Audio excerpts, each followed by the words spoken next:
Under a veil of darkness, they arrive shackled and seemingly shell-shocked, bound for a prison where the past is erased and the future is a door that never opens. More than 250 alleged criminals deported from the U.S. arriving in El Salvador over the weekend. Most are from Venezuela, accused of belonging to Tren de Aragua, a violent transnational gang. Their destination? El Salvador's terrorism confinement center, known as Seicout, a supermax prison built by President Nayib Bukele to house his country's most dangerous criminals.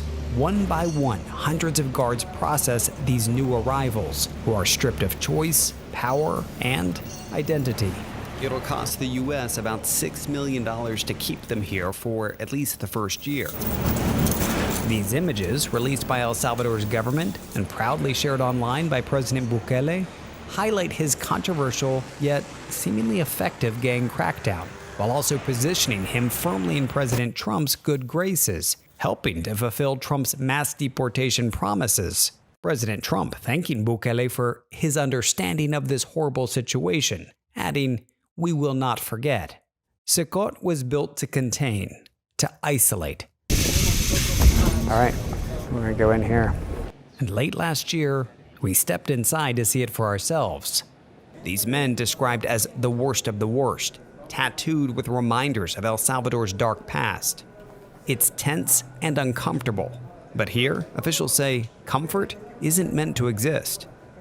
There's no mattresses, there's no sheets. You've got a toilet over here for them to go to the bathroom. You've got this basin here that they use to bathe themselves. And then you can see there's a barrel of water that they can drink from. And he says there's always somebody standing here in front of the cells. And then if you look up, there's another corridor with more security personnel. Luz 24 horas. 24/7 light. The prison sits like an isolated fortress, nestled in mountainous terrain, about an hour and a half drive from the capital. It's been equated to 7 football stadiums. It's almost multiple prisons within the prison. At the far end, you have one that's 9 meters high of concrete, and then above that, 3 meters of electrified fencing. 15,000 volts. 15,000 volts. More than 1,000 security personnel, guards, police, and military are stationed on site. Inmates are assigned to one of 8 sectors. Each sector holds more than 24 large cells. Roughly 80 inmates per cell, but it can fluctuate. What is it like to live here? It's probably not a hotel 5-star, but they give you the 3 times the food. They give you some programs. You go to do exercise. Ejercicio nosotros lo podemos repetir siempre. Some church or religion programs too. But that's limited to just 30 minutes a day.